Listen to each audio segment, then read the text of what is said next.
नमस्कार दोस्तों, मैं सत्येंद्र मौर्य। स्वागत है आपका हमारे YouTube चैनल में। आज हम लोग बातचीत करने वाले हैं डायलिसिस यानी अपवहन के बारे में। तो अपवहन क्या होता है, ये सारी चीज़ें हमने कहा था कि आपको कि जो बच्चा बायो का होगा, बायो का स्टूडेंट होगा, वो डायलिसिस यानी अपवहन को अच्छे से समझ सकता है कि अपवहन क्या है।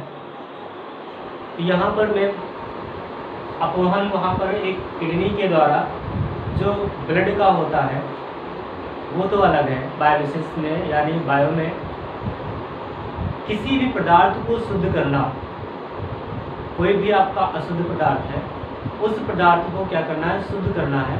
और शुद्ध करने की प्रक्रिया हमारी डायलिसिस कहलाती है। ये एक जनरल लैंग्वेज में आपको हमेशा के लिए याद करने के लिए, यानी आप कभी भी ना भूलें। इसके लिए एक शॉर्ट लाइन में हम यही बताना चाहेंगे कि कोई भी आपका पदार्थ होगा वो द्रव में होगा। यहाँ पर बात ये होनी चाहिए कि द्रव में कोई भी पदार्थ होगा, उस पदार्थ को शुद्ध करना है। अशुद्ध पदार्थ है उसको शुद्ध करने की प्रक्रम या शुद्ध करने की जो प्रोसेस होगी वही क्या होगी, डायलिसिस होगी। वही क्या होगा, उसका अपवहन। ठीक है। तो यहाँ पर बात जो होगी, एक बात यहाँ पर होने वाली है अपवहन की, एक हम कोलाइडी कलोन या कोलाइडी विलयन में बात करने वाले हैं। तो जो कोलाइडी विलयन होगा, यहाँ पर इसमें दो प्रकार का अपवहन होगा। पहला अपवहन होगा साधारण अपवहन, सिंपल डायलिसिस, और दूसरा होगा विद्युत अपवहन, इलेक्ट्रोलिसिस डायलिसिस या इलेक्ट्रोडायलिसिस। क्या होगा, इलेक्ट्रोडायलिसिस। तो जो साधारण अपवहन है इसको ग्राहम अपवहन या ग्राहम का अपवहन भी बोलते हैं। इसको दिया था किसने, ग्राहम ने दिया था, ग्राहम का अपवहन। अब दोनों में अंतर समझेंगे क्या होता है। दोनों में अंतर यह है कि हम यहाँ पर एक पात्र ले रहे हैं। इस पात्र में यहाँ से जल को क्या करेंगे, हम एंटर कराएंगे। यहाँ से वाटर हमारा क्या होगा, एंटर होगा, वाटर प्रवेश करेगा, वाटर की एंट्री होगी। ठीक है, वाटर हमारा प्रवेश करेगा और यहाँ से हमारा वाटर क्या हो जाएगा, एग्जिट करेगा। यहाँ से हमारा वाटर एग्जिट करेगा। तो ये है एग्जिट वाटर, वाटर यहाँ से जल बाहर जाएगा। दो चीजें आपको समझ में आ जानी चाहिए। पहले जल एंटर हो रहा है, जल बाहर हो रहा है। और इसके अंदर एक हम बैग लेते हैं जो बना होता है चम्रपत्र का, यानी चमड़े का, चमड़े की यानी पतले चमड़े का बना होगा, जिसके अंदर भरा होगा क्या, सॉल्ट, जिसके अंदर सॉल्ट भरा होगा। यहाँ पर सॉल्ट भरा है और ये कैसा है, अशुद्ध है। ये सॉल्ट कैसा है, अशुद्ध है। इसमें कुछ अशुद्धियां उपस्थित है। वाटर आएगा, ये वाटर इसमें भरा हुआ है। जिस प्रकार हम पढ़ते हैं परासरण, परासरण पढ़ते हैं ना, परासरण विसरण पढ़ते हैं, तो यहाँ भी वही सेम प्रोसेस है, परासरण। तो ये जो चम्रपत्र है, ये चम्रपत्र एक काम करेगा सेमी परमेबल मेम्ब्रेन की तरह, यानी अर्धपारगम्य की तरह। ये चम्रपत्र है, चम्रपत्र जो क्या कार्य करती है, अर्धपारगम्य की काम, पारगम्य का कार्य करती है।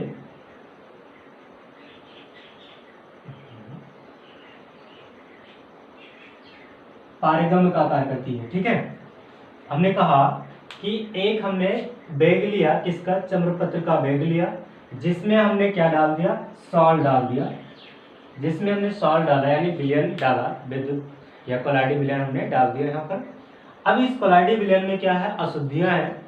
इन अशुद्धियों को कैसे दूर किया जाएगा, ये जो चम्रपत्र है अर्धपारगम झिल्ली की तरह कार्य करेगा।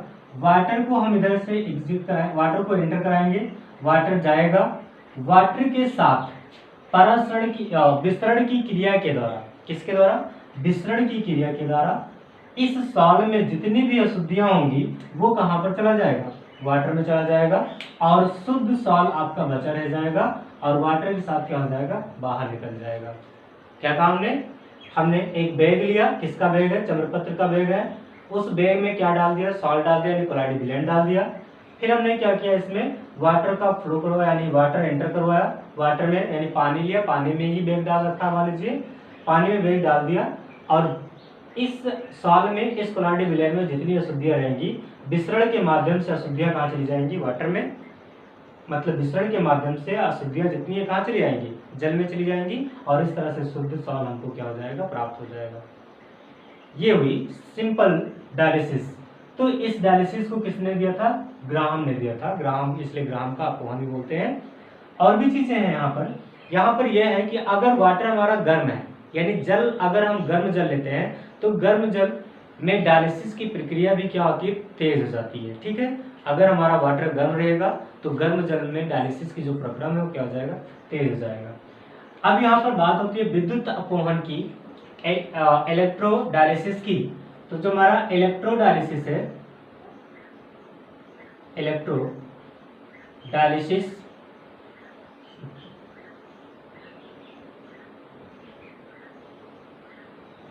इलेक्ट्रोडायलिसिस में क्या होगा, इसमें साधारण किसी सॉल्व का किया जाता है और इलेक्ट्रोडायलिसिस में आयनिक पदार्थों का किया जाता है।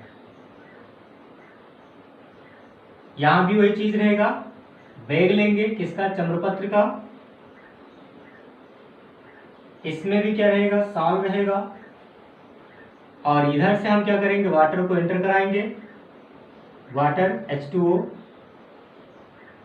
और यहां से क्या करेगा, वाटर एग्जिट करेगा, रिमूव ऑफ H2O।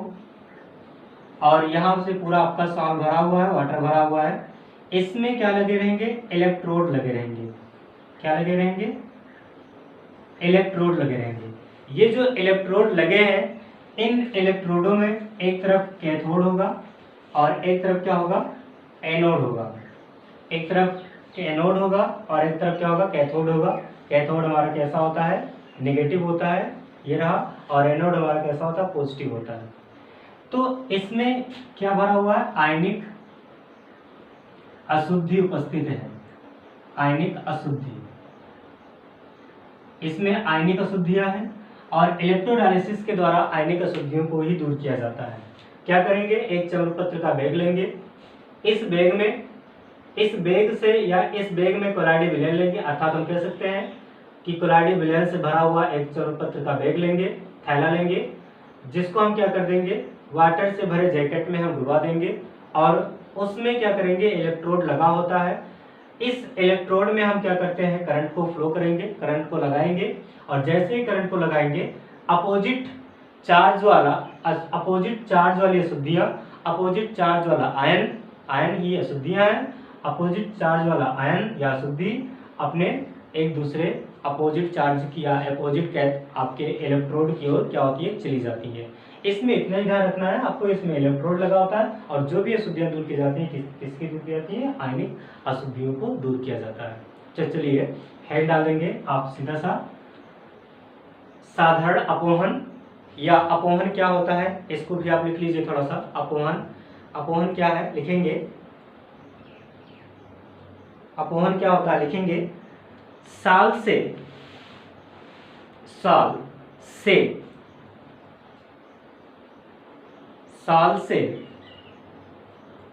आयनों या अणुओं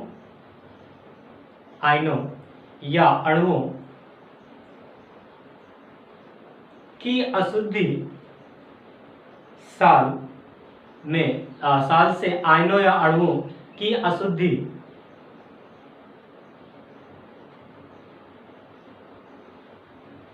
अशुद्धि का पारगम झिल्ली, ब्रैकेट में चम्रपत्र लिख लीजिएगा, पारगम झिल्ली से विसरण द्वारा शुद्ध करने के प्रक्रम को अपोहन कहते हैं। नई लाइन से, अपोहन दो प्रकार का होता है। पहला अपोहन हेडिंग डालेंगे, साधारण अपोहन। सिंपल अपोहन, ग्राहम का अपोहन, साधारण अपोहन, सिंपल डायलिसिस, ग्राहम का अपोहन, ग्राहम डायलिसिस, ग्राहम्स डायलिसिस होगा। ठीक है, ग्राहम्स लिखेंगे। इसमें चम्रपत्र के बैग में अशुद्ध साल, चम्रपत्र के बैग में अशुद्ध कोलाइडी विलयन लेकर, अशुद्ध साल या अशुद्ध कोलाइडी विलयन लेकर शुद्ध जल में लटका देते हैं, शुद्ध जल में लटका देते हैं, जिससे अशुद्धियां वितरित या विसरण के द्वारा, जिससे अशुद्धियां विसरण के द्वारा शुद्ध जल में चली जाती हैं और कोलाइडी विलयन शुद्ध हो जाता है, जिससे विसरण के द्वारा अशुद्धियां शुद्ध जल में चली जाती हैं और कोलाइडी विलयन शुद्ध हो जाता है, कोलाइडी विलयन शुद्ध हो जाता है। इस प्रक्रम को साधारण अपोहन कहते हैं।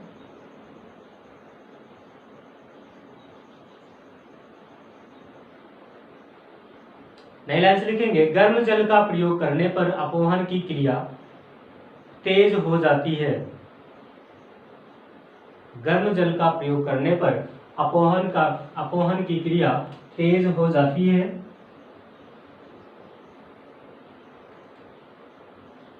इसे हॉट डायलिसिस कहते हैं। दूसरी रीडिंग देंगे, विद्युत अपोहन। विद्युत अपोहन क्या है, इसको लिखेंगे। अपोहन, यहाँ पर आप फिगर बनाना चाहें तो ये फिगर सिंपल सा होगा, यही फिगर बना लीजिएगा। ठीक है, आपको याद भी रहेगा ऐसे ही। और इसमें आयन या अणु की जो अशुद्धियां होंगी उनको दूर करते हैं। यहाँ पर पूरा फिगर आप ध्यान देंगे, आयन प्लस अणु या आयन या अणु। ठीक है, आयन अणु का अशुद्धियों को दूर करते हैं। तो दूसरा रहेगा, हेडिंग देंगे साधारण, वो क्या कहते हैं, विद्युत अपोहन।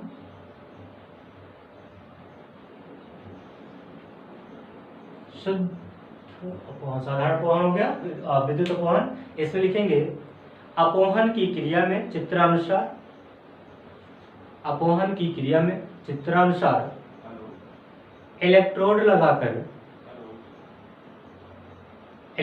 लगाकर विद्युत धारा प्रवाहित करने पर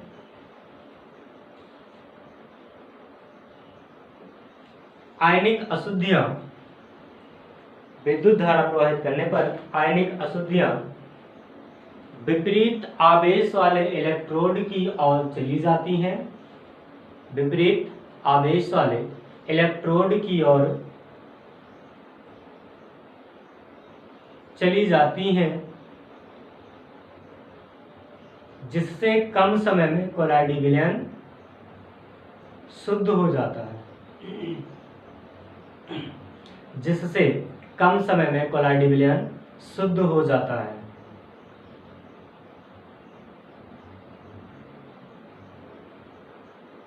विद्युत, नई लाइन से लिखेंगे, विद्युत अपोहन का प्रयोग, विद्युत अपोहन का प्रयोग आयनिक अशुद्धियों को दूर करने में किया जाता है, आयनिक अशुद्धियों को दूर करने में किया जाता है। नीचे से लिखेंगे, जीवों के शरीर में किडनी के द्वारा ब्लड का यानी रुधिर का अपोहन किया जाता है, अपोहन किया जाता है, शुद्ध रक्त को शुद्ध किया जाता है, जो भी आप लिखना चाहें, जिससे रक्त शुद्ध हो जाता है। आगे हम लोग जो पढ़ने चल रहे हैं, बहुत ही इंपॉर्टेंट चीज है, वो है गोल्ड नंबर। क्या है? गोल्ड नंबर, स्वर्ण संख्या। बहुत ही, ये फिगर आप बना लेंगे विद्युत अपोहन का, और विद्युत अपोहन का फिगर बनाने के बाद आप हेडिंग डालेंगे गोल्ड नंबर। गोल्ड नंबर क्या है, इसको जानेंगे हम लोग।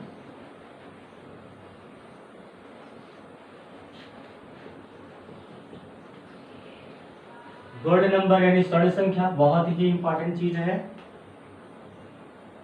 गोल्ड नंबर, ये सारी चीजें जितना मैं पढ़ा रहा हूँ हर बार यानी लगभग 100% पूछी जाती हैं। गोल्ड संख्या यानी स्वर्ण संख्या, स्वर्ण संख्या क्या है, डेफिनेशन जानने से पहले समझने की कोशिश करते हैं, फिर आपको डेफिनेशन आसान हो जाएगी। ठीक है, क्योंकि जब हमारा टाइम था, यानी मैं भी स्कूल जाता था जब, तो स्वर्ण संख्या जब बताया गया, जो समझाया गया, वो सिर के ऊपर से निकल गया था, समझ में नहीं आया था, इसलिए हमेशा उसको रटना ही बेटर लगा।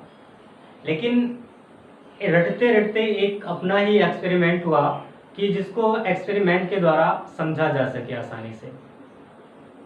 तो यहाँ पर उस एक्सपेरिमेंट के माध्यम से मैं आपको समझाने की कोशिश करता हूँ और देखता हूँ आप लोगों को समझ में आता है नहीं आता है, बताइएगा।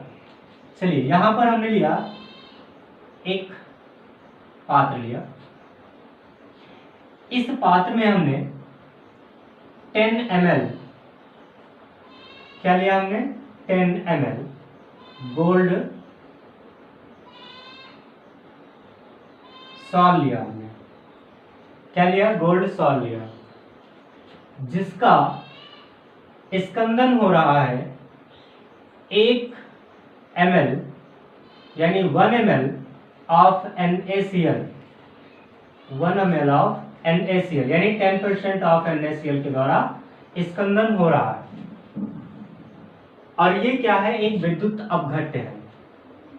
क्या है, विद्युत अपघट्य है।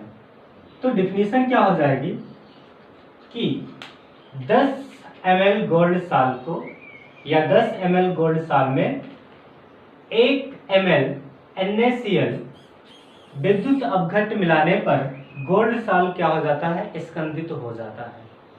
गोल्ड सॉल्ट स्कंदित हो जाता है।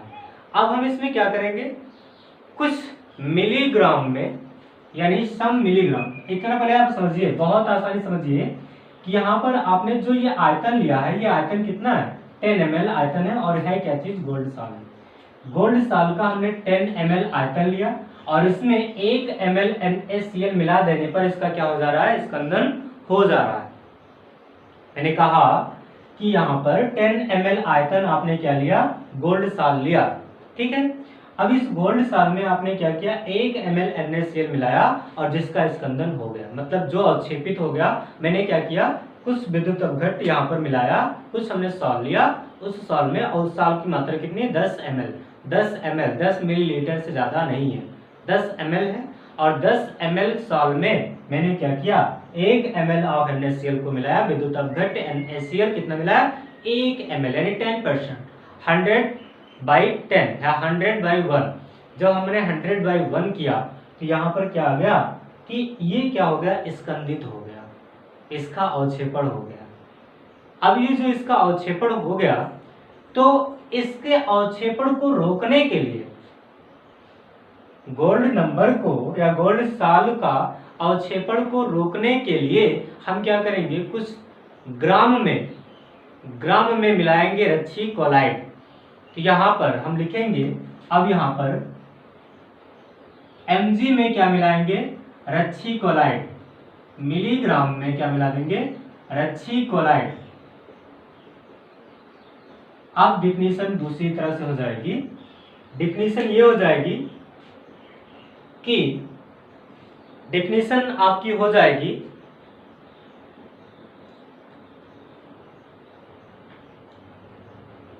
किसी रच्छी क्लोराइड की मिलीग्राम में वह संख्या, किसी रच्छी क्लोराइड की मिलीग्राम में, mg मिलीग्राम में वह संख्या जो 1 ml विद्युत अपघट्य के द्वारा, जो 1 ml यानी 10% ऑफ NaCl, 10% ऑफ NaCl विद्युत अपघट्य के द्वारा 10% या 10 ml आयतन में गोल्ड सॉल्ट को स्कंदित होने से रोकता है। मैंने क्या कहा, रच्छी क्लोराइड की, या रच्छी क्लोराइड है, रच्छी क्लोराइड को हमने मिला दिया। रच्छी क्लोराइड कितना मिलाया, कुछ मिलीग्राम में मिलाना है आपको, वहां पर आप मात्रा डिफाइन करना होगा इसके अनुसार। मतलब गोल्ड साल कितना है। चलिए देखिए क्या कह रहे थे हम। मैंने कहा कि 10 ग्राम यानी 10 ml गोल्ड साल है, चाहे ग्राम कहें चाहे गोल्ड ml कह लें, कोई दिक्कत नहीं होगी, यहाँ पर ग्राम भी कह सकते हैं।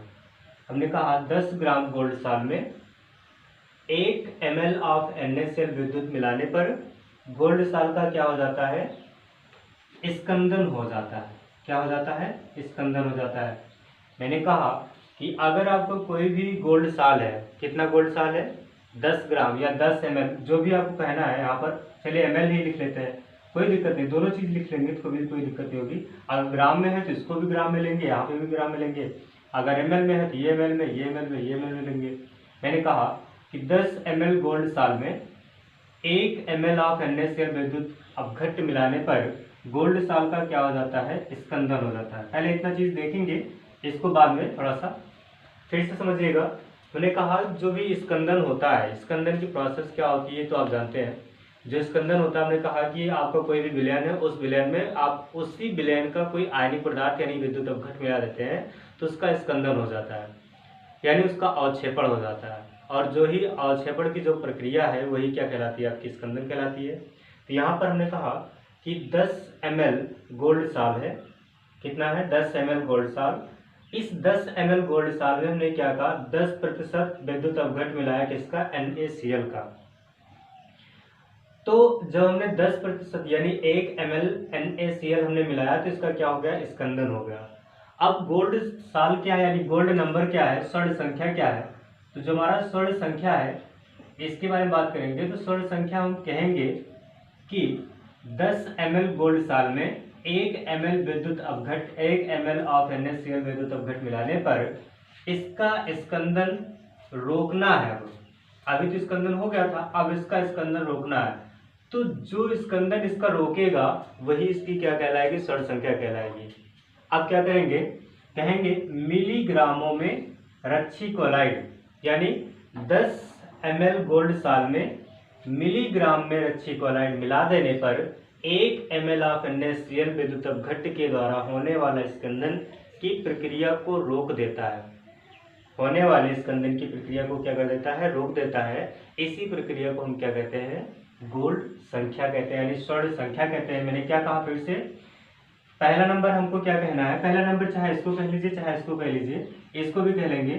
तो फर्स्ट नंबर ये हो जाएगा मिलीग्राम में रच्छी क्लोराइड गोल्ड नंबर में, यानी 10 ml ऑफ गोल्ड साल में मिलाने पर 1 ml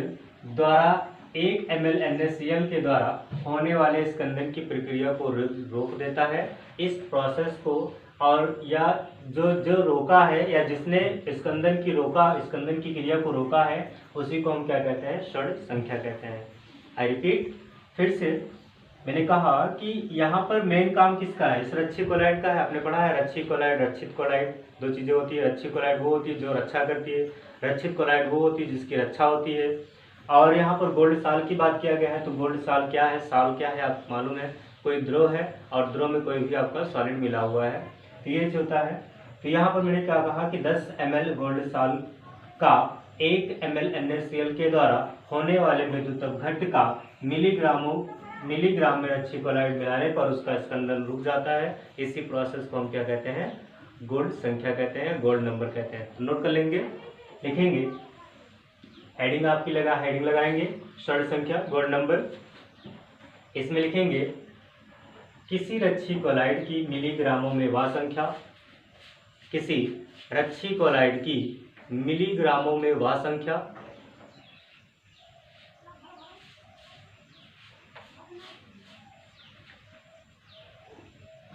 जो दिए गए क्लोराइडी विलयन या दिए गए गोल्ड क्लोराइडी विलयन के 10 ml आयतन में, दिए गए क्लोराइडी विलयन के 10 ml आयतन में मिलाने पर उसका 1 ml of NaCl, 1 ml of NaCl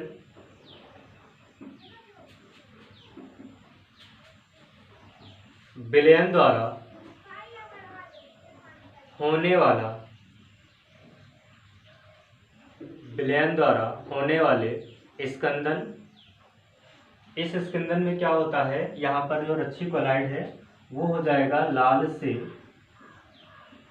पीला होता है, यहाँ पर लाल से पीला हो जाएगा, कलर इसका बदल जाएगा। तो यानी ब्रैकेट में आप लिख सकते हैं होने वाला स्कंदन, ब्रैकेट में लाल से पीला,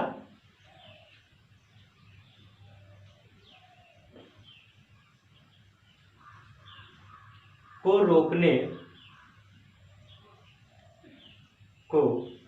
रोकने में पर्याप्त हो, रोकने में पर्याप्त हो उसकी षण संख्या कहलाती है, उसकी षण संख्या कहलाती है। हो गया। एक तरफ लिखिएगा रच्छी क्लोराइड,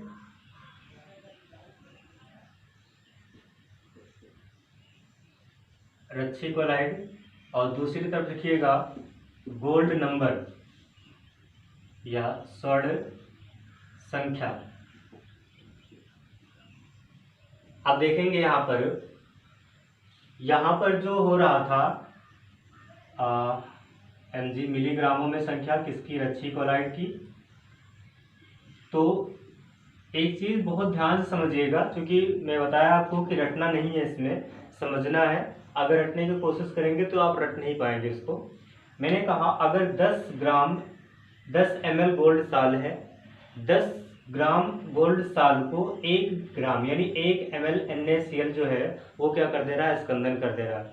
तो छोटी सी छोटी मात्रा किसकी है, रच्छी क्लोराइड की, मिलीग्राम में, यानी बहुत ही छोटी मात्रा है। जिसकी मात्रा जितनी कम होगी उसकी स्कंदन क्षमता, मतलब वो स्कंदन को रोकने, उसकी स्कंदन को रोकने की क्षमता क्या होगी, ज़्यादा होगी। ये चीज़ आप ध्यान रखेंगे। अभी 0.00 अगर किसी की 1 होती है गोल्ड नंबर, यानी गोल्ड स्वर्ण संख्या किसी की 0.001 होती है, तो मतलब क्या है, मतलब ये है कि वो स्कंदन को रोकने में ज़्यादा सक्षम है।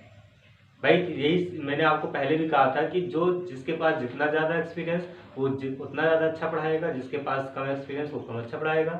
तो यहाँ पर वही चीज़ कहा मैंने यहाँ पर कि जिसकी मात्रा, वही सिंपल सा, अगर मेरे पास कॉन्सेप्ट है क्लियर कराने का तो मैं 1 सेकंड में पूरे चैप्टर का कॉन्सेप्ट क्लियर करा सकता हूँ। अगर नहीं है तो मैं वो 1 घंटा भी ले सकता हूँ उसमें। तो वही चीज़ यहाँ पर, जिसके पास ज़्यादा शक्ति है वो कम शक्ति को लगाकर ही क्या कर सकता है, इसका स्कंदन रोक सकता है, और जिसके पास कम शक्ति है वो पूरी शक्ति लगाकर भी क्या कर सकता है, स्कंदन को नहीं रोक सकता है। तो यहाँ पर वही कहा गया। अब यहाँ पर कुछ रच्छी क्लोराइड का नाम लिख लेंगे। देखेंगे एल्ब्यूमिन,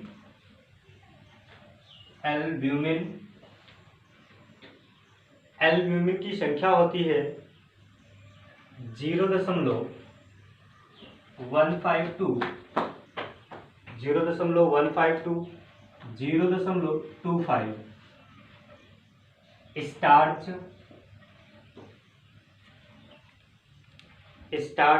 स्टार्च की हो जाएगी 25 ग्राम। और लास्ट में एक और लिखिएगा आपका जिलेटिन की हो जाएगी 0.005, 0.0052, 0.01। देखिए जो आपकी जिलेटिन है, जिलेटिन की स्वर्ण संख्या क्या है, बहुत ही कम है, मतलब इसकी स्कंदन को रोकने की क्षमता ज़्यादा है। इसके पास स्कंदन को रोकने की क्षमता क्या है, ज़्यादा है। और इसकी क्षमता यहाँ पर देख रहे हैं, स्टार्च की जो स्वर्ण संख्या कितनी है, 25 ग्राम है, मतलब इसकी जो क्षमता है वो कम है। 25 ग्राम अगर मिलाएंगे तब जाकर 10 ml गोल्ड साल का स्कंदन रोक पाएगी, और यहाँ पर 0.005 ml या ग्राम मिलाएंगे तब 10 ml ऑफ गोल्ड साल की स्कंदन की प्रक्रिया को क्या हो जाएगा, रोक देगा। तो मतलब क्या है, इसकी ताकत, इसके पास शक्ति ज़्यादा है और इसके पास शक्ति कम है। ठीक है, चलिए हम आगे देखते हैं। अब हमको पढ़ना है, इस चैप्टर का लास्ट टॉपिक है वो है पलायडी कणों की प्रॉपर्टी यानी गुण। प्रॉपर्टी ऑफ कोलाइडी विलयन बहुत ज़्यादा इंपॉर्टेंट नहीं है, आप पहले से भी पढ़कर आए हैं। नाम लूंगा तो भी कहेंगे हाँ मैंने पढ़ा है। चलिए देखेंगे प्रॉपर्टी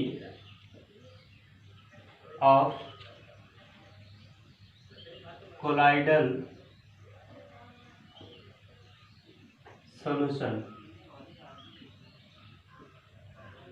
मतलब यहाँ पर जो आपका कोलाइडी विलयन है, उस कोलाइडी विलयन में आपको पहले ही बताया गया था, जैसे भी विलयन होता है, विलयन में दो चीज़ें होती है, एक सॉल्वेंट होता है और एक सोल्यूट होता है, यानी एक विलेय होता है और क्या होता है, विलायक होता है। विलेय को हम ए से और विलायक को किससे, बी से प्रदर्शित करते हैं। वैसे ही आपका कोलाइडी विलयन है तो इसमें डिस्पर्स फेज और डिस्पर्सन मीडियम यानी प्रक्षिप्त प्रावस्था और परिक्षेपण माध्यम होता है। ये चीज़ें पता है। तो माध्यम की बात नहीं करेंगे हम लोग, यहाँ पर अब प्रावस्था की बात करेंगे, यानी सॉल्यूट की बात करेंगे जो घुला हुआ है। यानी जो हमारा कण उपस्थित है कोलाइडी विलयन में, जो हमारा सॉल्यूट उपस्थित है कोलाइडी विलयन में, उस सॉल्यूट की बात करने चल रहे हैं हम लोग। तो यहाँ पर जो गुण होगा, दो प्रकार के गुण को पढ़ते हैं। पहला होता है हमारा टिंडल इफेक्ट और दूसरा होता है ब्राउनी मूवमेंट।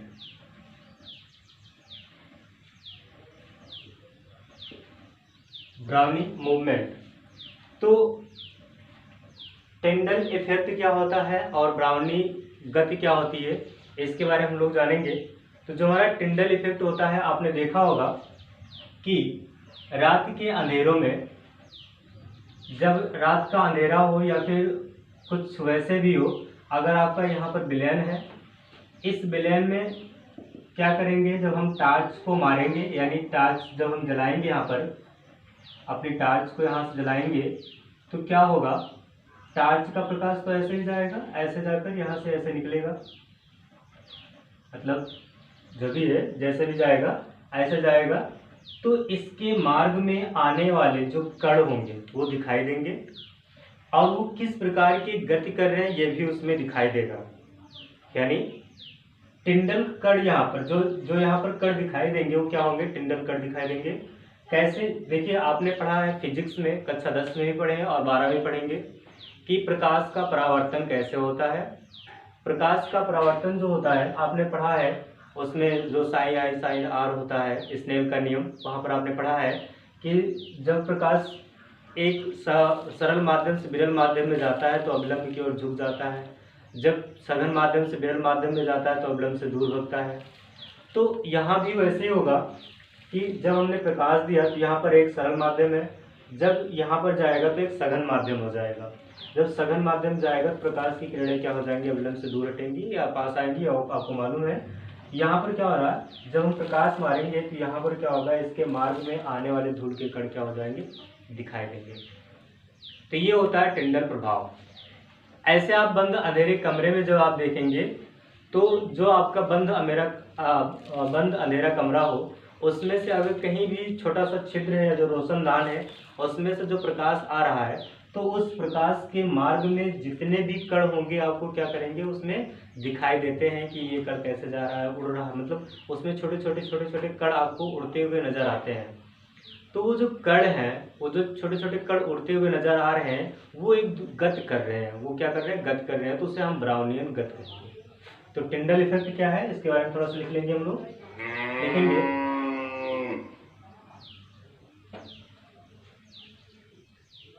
जब किसी कोलाइडी विलयन में प्रकाश को,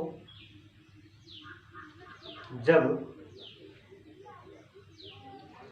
किसी कोलाइडी विलयन में से प्रकाश को गुजारते हैं तो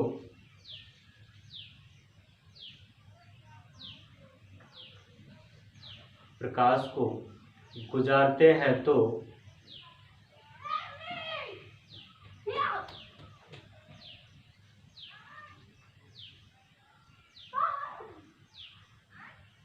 प्रकाश का मार्ग दिखाई देने लगता है।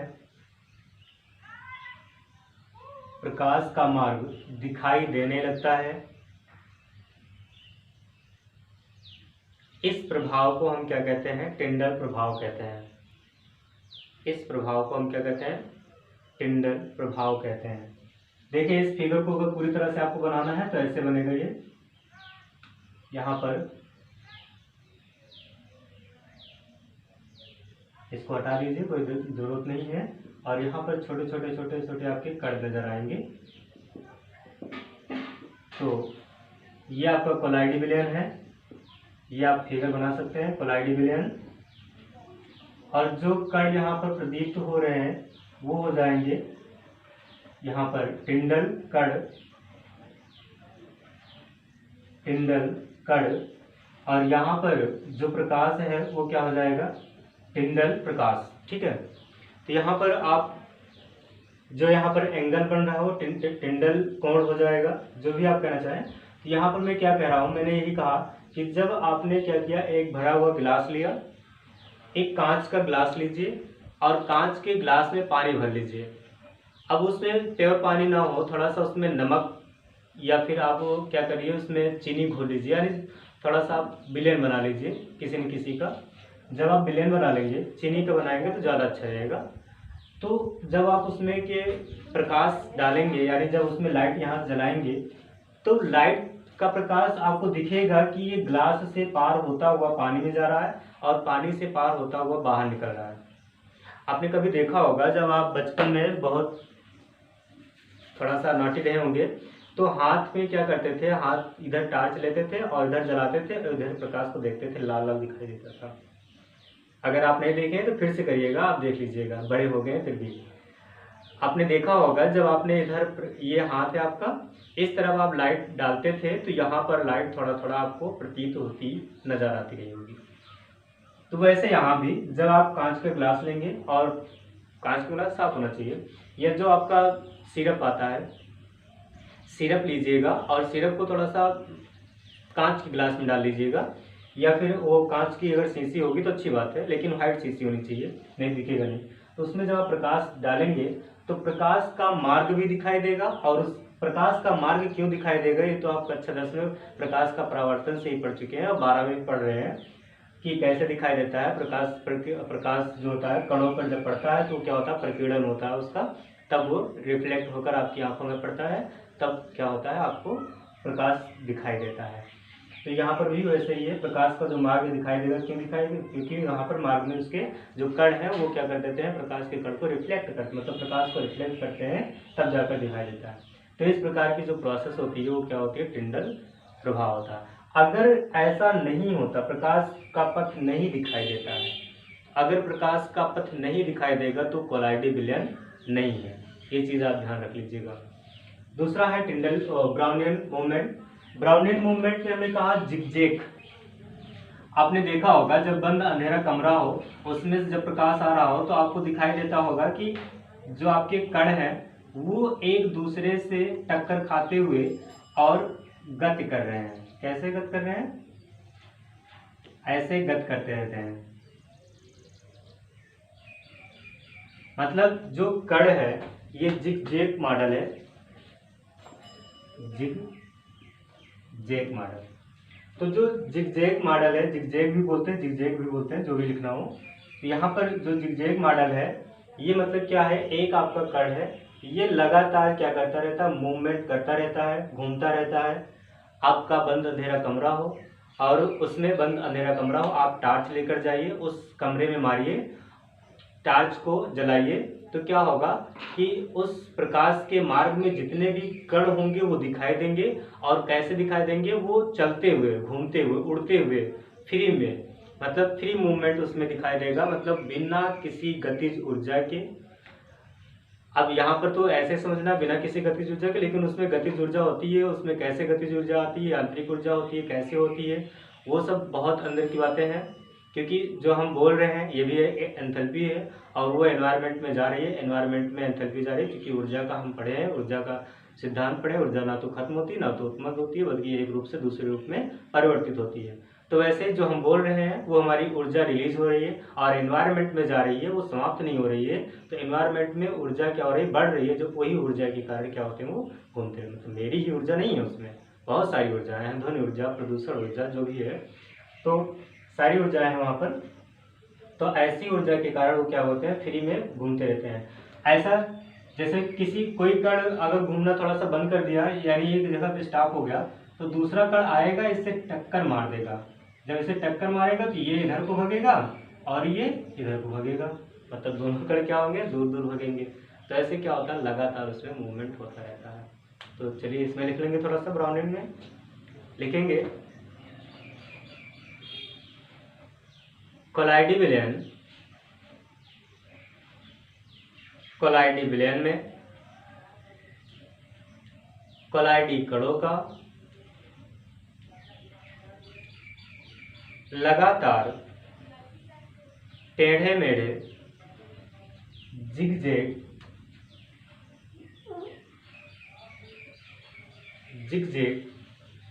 टेढ़े मेढ़े मतलब ब्रैकेट में लिख लीजिएगा, जिगजैग दिशाओं में गति करना, दिशाओं में गति करना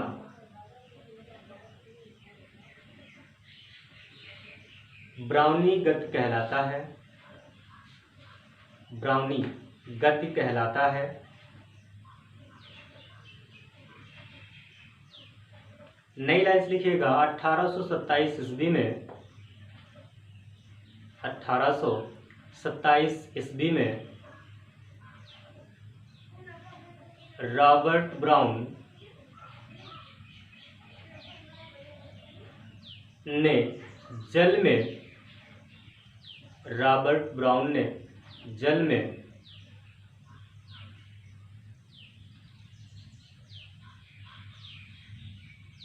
निलंबित परागकण की गति का अध्ययन किया, निलंबित परागकण की गति का अध्ययन किया,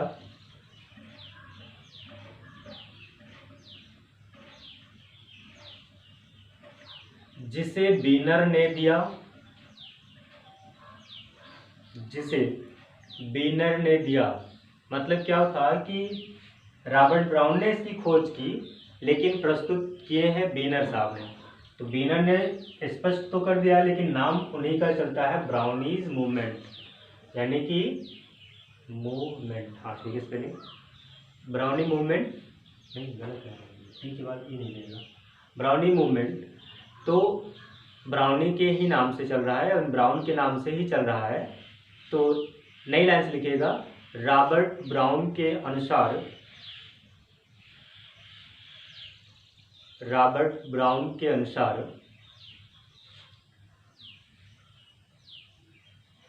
परिक्षेपण माध्यम के अण्वय, परिक्षेपण माध्यम के अण्वय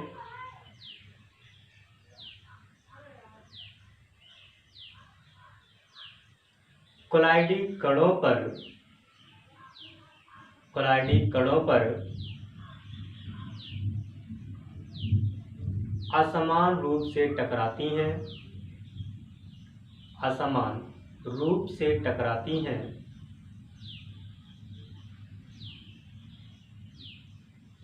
जिसे ब्राउनी गति कहते हैं, जिसे ब्राउनी गति कहते हैं। 1827 में किसने कहा था, रॉबर्ट ब्राउन ने। रॉबर्ट ब्राउन 1826 में कहा था, सॉरी 27 में, 1836 में, सॉरी 63rd में कौन है, बीनर। रॉबर्ट ब्राउन ने क्या किया कि जो भी आपका कोलाइडी विलयन है, यानी जो भी आपका विलयन है, उस विलयन में उन्होंने क्या किया, निलंबित पराग के कण डाल दिए, पराग कण डाला उन्होंने, यानी निलंबित पराग कण मतलब क्या होता है, उसमें से पराग के कणों को निकाल कर उन्होंने विलयन में डाल दिया। फिर उन्होंने देखा कि पराग के कण क्या होते हैं, गति करते रहते हैं, जिसे उन्होंने क्या कह दिया, ब्राउनी मूवमेंट कहा। लेकिन बीनर आए और उन्होंने स्पष्ट कराया कि क्या होता है वास्तव में। तो वास्तव में उन्होंने बताया कि आपका जो भी विलयन है, कोलाइडी विलयन जो है, तो कोलाइडी विलयन में प्रक्षिप्त प्रावस्था प्रक्षेपण माध्यम होता है। तो उन्होंने कहा कि जो माध्यम है यानी प्रक्षेपण माध्यम जो है, प्रक्षेपण माध्यम के भी कण हैं इसमें। ये तो आपको मालूम, चूंकि विलयन बना है तो विलय और विलायक दोनों मिला हुआ है, यानी माध्यम और आपका प्रावस्था दोनों है। तो जो माध्यम के कण हैं, जो माध्यम के कण हैं वो कोलाइडी कणों पर क्या करते रहते हैं, हमेशा टक्कर मारते रहते हैं, हमेशा उसे पंच करते रहते हैं, जिसकी वजह से ये कण क्या होते रहते हैं, उसमें हमेशा घूमते रहते हैं, उसमें हमेशा क्या होते रहते हैं, घूमते रहते हैं। तो ऐसी गति को उन्होंने क्या कहा, ब्राउनी गति कहा। उन्होंने क्या कहा, ब्राउनी गति कहा। मैंने आपसे बताया कि जो भी कोलाइडी विलयन होगा वो कोलाइडी विलयन कभी जमेगा नहीं। मतलब कोलाइडी विलयन जो है, जैसे आपको सिरप मिलती है तो सिरप क्या होता है, सिरप कभी भी आप देखें, सिरप गाढ़ा घोल होता है। आपने देखा होगा सिरप क्या होता है, गाढ़ा घोल होता है। जैसे चीनी की गाढ़ी चाशनी होती है, वैसे ही कभी अगर सिरप नहीं पिए हैं तो आप घर पे या फिर किसी के यहाँ देख लीजिएगा, सिरप जो होता है वो गाढ़ा घोल होता है। वो क्या होता है, कभी जमता नहीं है। अगर वो जम गया तो समझ लीजिए उसका स्कंदन हो गया, यानी अवक्षेपण हो गया। और भी आपको बताया गया था कि कोलाइडी विलयन जो होता है वो उसमें उत्क्रमणीयता होती है, यानी अगर उसको हम थोड़ा सा सेक कर देंगे तो फिर से अपनी अवस्था में आ जाएगा, अगर जम गया है तो। पूरी तरह से तो नहीं जमता है, अगर जम भी गया थोड़ा बहुत तो क्या करते थे, सेक कर देते हैं। लेकिन अगर आप क्या कर लीजिए, पानी और बालू डाल दीजिए, सैंड डाल दीजिए पानी में, तो सैंड क्या होती है, थोड़ी देर पश्चात क्या हो जाती है, बैठ जाती है। तो वो एक वास्तविक विलयन नहीं है, ठीक है। वो एक क्या है, इसको आपका निलंबन है। तो निलंबन नहीं पढ़ते हम लोग। निलंबन जो था आपका, आप जाने, आपका जो चैप्टर था आज यहाँ पर समाप्त होता है। आपको जो भी ना समझ में आया हो हमारे कमेंट्स बॉक्स में बताइएगा, आपको मैं फिर से समझाने की कोशिश करूँगा उसमें। तो हमारा वीडियो आपको कैसा लगा, अगर अच्छा लगा प्लीज़ हमारे वीडियो को सब्सक्राइब, लाइक और कमेंट करिएगा और शेयर कर दीजिएगा। बेल आइकन दबा देंगे तो आपको आने वाले नोटिफिकेशन, आने वाले वीडियो की आपको नोटिफिकेशन मिल जाया करेगी। थैंक यू दोस्तों।